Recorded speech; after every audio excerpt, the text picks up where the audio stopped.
Tommy's bare feet splashed through cold puddles as rain poured down on the dark Chicago streets. His wet jacket stuck to his skinny body like glue. Thunder boomed above him. He was running because the police were clearing out the homeless camp where he'd been sleeping. Again. At 10 years old, Tommy had nowhere to go. No mom, no dad, no home. Just the streets and the constant ache in his belly that never went away. He ducked under a bridge to escape the rain. His teeth chattered. Water dripped from his messy brown hair into his eyes.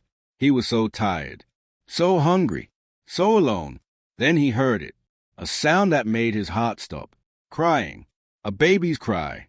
Tommy froze. His ears strained against the noise of the rain hammering the ground. There it was again, tiny, scared, desperate, coming from the storm drain nearby. No way, Tommy whispered to himself. He crept closer to the big metal grate on the side of the road. The crying got louder. He dropped to his knees and looked down into the darkness. 2 small hands reached up through the bars. A baby, maybe 1 year old, sitting in cold water that was rising fast. Tommy's blood went ice cold. Oh no, oh no, no, no. The baby wore expensive clothes, a tiny blue jacket with gold buttons, clean white shoes, soft pants. Rich kid clothes. The kind Tommy only saw in store windows. But why was a rich baby trapped in a storm drain? The water was already up to the baby's chest. In a few minutes, it would cover his head. Tommy's hands shook as he grabbed the metal grate and pulled. It didn't move. He pulled harder. Nothing. The baby screamed louder, reaching for him with chubby little fingers. I'm here, buddy. I'm here. Tommy yelled, Don't be scared. But Tommy was scared. Terrified. He looked around frantically. Empty streets. No cars. No people. Just rain and darkness and a baby about to drown. He had 2 choices. Run and get help, but the baby might die before anyone came. Or do something dangerous. Something that could get him in serious trouble. Tommy made his choice in 2 seconds. He grabbed a rusty metal pipe lying nearby and smashed it against the grate's lock. Once. Twice. 3 times. The lock broke. Tommy threw the grate open and jumped down into the freezing water. It was deeper than he thought. The current pulled at his legs. The baby grabbed onto Tommy's jacket, crying and shaking. I got you, Tommy gasped. He lifted the baby high above his head, keeping him out of the water. His arms burned. His legs felt like they'd give out any second. He pushed the baby up onto the sidewalk, then climbed out himself, coughing and dripping wet. The baby lay on the concrete, breathing hard but safe. Tommy collapsed next to him, his whole body shaking from cold and fear and relief. You're okay now, little guy, Tommy breathed. Yo. The baby suddenly smiled. A huge, bright smile. Then he laughed. Actually laughed. Like Tommy had just given him the best gift in the world. Tommy felt his chest tighten. When was the last time anyone smiled at him like that? Like he mattered? He gently picked up the baby and wrapped him in his own wet jacket. The baby snuggled against him, still smiling, warm and trusting. That's when Tommy noticed the gold bracelet on the baby's tiny wrist. It had a name engraved on it, Max Harrison. Tommy's stomach dropped like a rock. Harrison, the Harrison family, the richest family in Chicago, the ones who owned half the city, the ones whose faces were on every billboard and news channel. Oh man, Tommy whispered, you're that baby. And that's when the siren started. 3 black SUVs screeched to a stop around Tommy. Doors flew open. Men in dark suits jumped out. Security guards with angry faces and weapons on their belts. Tommy's heart hammered in his chest. He held baby Max tighter. There, one guard shouted, pointing straight at Tommy. The kid has him. Tommy backed away, his wet shoes sliding on the concrete. Wait, I didn't. Put the baby down, another guard roared, rushing toward him. No, you don't understand. Tommy's voice cracked. He was drowning. I saved. A guard grabbed Tommy's arm so hard it hurt. Tommy cried out, but didn't let go of Max. He couldn't. The baby would fall. Let him go, street rat. I'm not hurting him.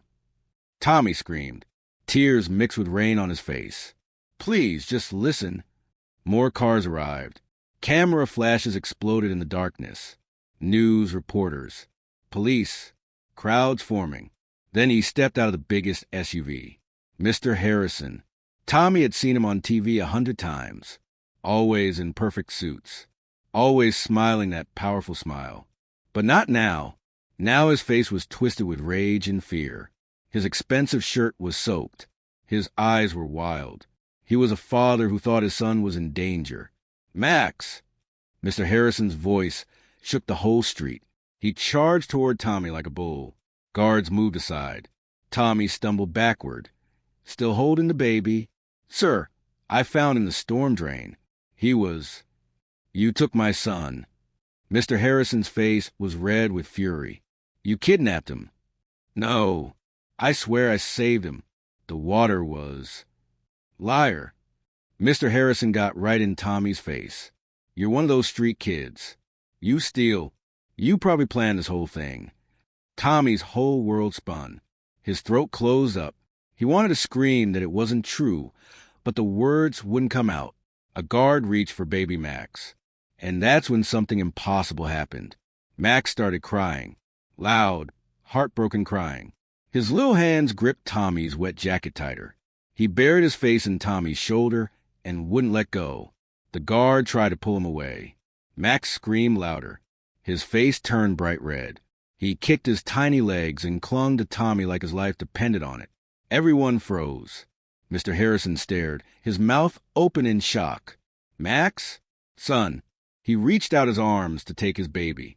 Max turned his head away, reached back toward Tommy, cried even harder when they tried to separate them. What the... Mr. Harrison's voice was barely a whisper. A female guard spoke up. Sir, babies don't usually react this way to kidnappers. They sense danger. This doesn't make sense. He was drowning. Tommy finally shouted, his voice breaking. I jumped in the storm drain and pulled him out. Look at us. We're both soaking wet. Check the drain. The grate is broken because I smashed it open to get to him. Mr. Harrison's eyes darted to the open storm drain, to Tommy's bleeding hands, to both of them dripping with dirty water. Doubt flickered across his face. Sir, another guard said quietly, holding up a phone. We just checked the security cameras from the building across the street. You need to see this. Mr. Harrison grabbed the phone.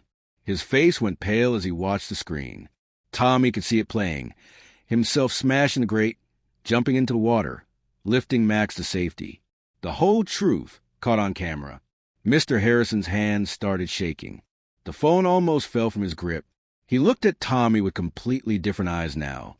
Not angry, not suspicious, devastated. You saved him. His voice cracked. My son was drowning, and you... I couldn't just leave him, Tommy whispered. Nobody should die alone and scared. I know what that feels like. Something in Mr. Harrison's face broke completely. He dropped his knees in front of Tommy, this powerful millionaire, kneeling on the wet ground. What's your name? He asked softly. Tommy. Where are your parents, Tommy? Tommy looked down. Dead. Fire took them 2 years ago. I've been on the streets since. Mr. Harrison closed his eyes. A tear rolled down his cheek. Baby Max finally calmed down in Tommy's arms. He touched Tommy's face with his tiny hand and smiled again. Mr. Harrison watched them. His expression changed to something Tommy couldn't understand. Something deep and painful and hopeful? Tommy, Mr. Harrison's voice was steady now, firm. You're not going back to those streets. Not tonight. Not ever. Tommy blinked. What? You're coming home with us. Tommy couldn't believe what he was hearing. Home? With you? Mr. Harrison nodded. You saved my son's life. But that's not the only reason. He stood up slowly, still looking at Tommy with those strange, painful eyes. There's something I need to tell you. Something about why Max won't let you go. Mr. Harrison took a shaky breath. How old are you, Tommy? 10. And you said your parents died in a fire 2 years ago. Tommy nodded, his throat tight. He hated talking about it. Mr. Harrison pulled out his phone and showed Tommy a picture. It was a young boy, maybe 8 years old, with messy brown hair and a bright smile. He looked He looked like Tommy. "This was my little brother, Daniel," Mr. Harrison said quietly. "He died when I was 17. Same brown hair as you. Same brave heart. He drowned saving a little girl from a river. Tommy's breath caught. I never got over losing him. I built my whole life trying to fill that hole." Mr. Harrison looked at baby Max, still peaceful in Tommy's arms. "When Max was born, I promised myself I'd protect him from everything. But today I failed.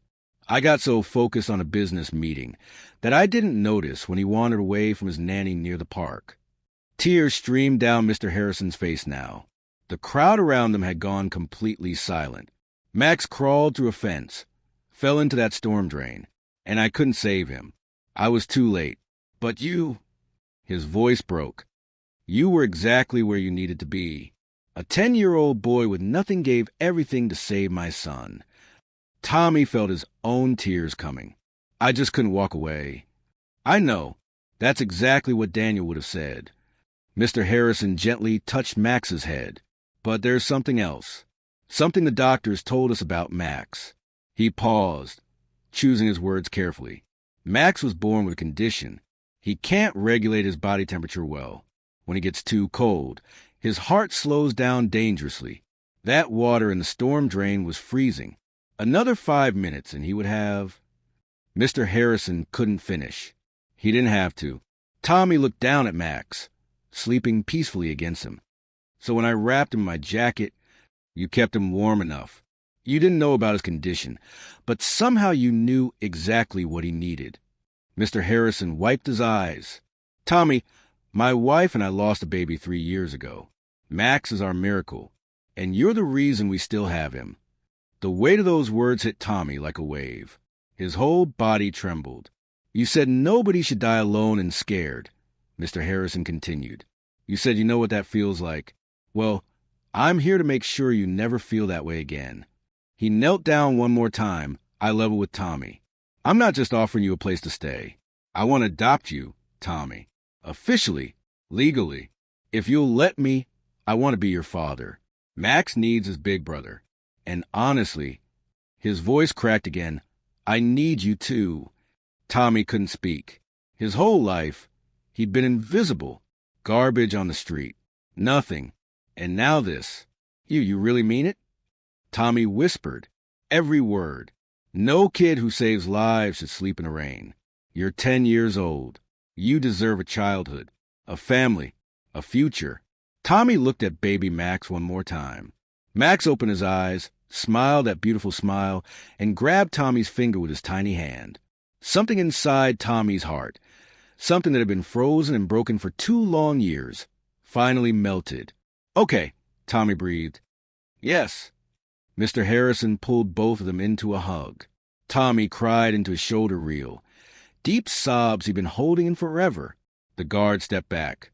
The cameras kept flashing. The rain kept falling. But Tommy didn't feel cold anymore. He felt warm, safe, wanted, like he finally belonged somewhere. 6 months later, Tommy Harrison stood in front of his new school, wearing clean clothes and new shoes.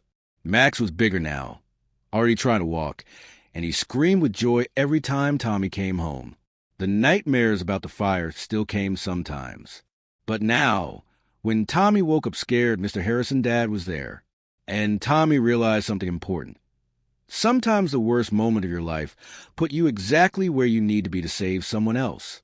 That rainy night in Chicago, 2 lives were saved. Baby Max got pulled from drowning water, and Tommy got pulled from drowning in loneliness. All because one brave kid refused to walk away. If this story touched your heart, don't leave yet. Hit that subscribe button for stories that save and turn on notifications so you never miss powerful stories like this one. Drop a comment telling us where you're watching from and which part made you cry. We read every single one. More incredible, life-changing stories are coming. Stay with us. Subscribe now because these stories don't just entertain, they save souls.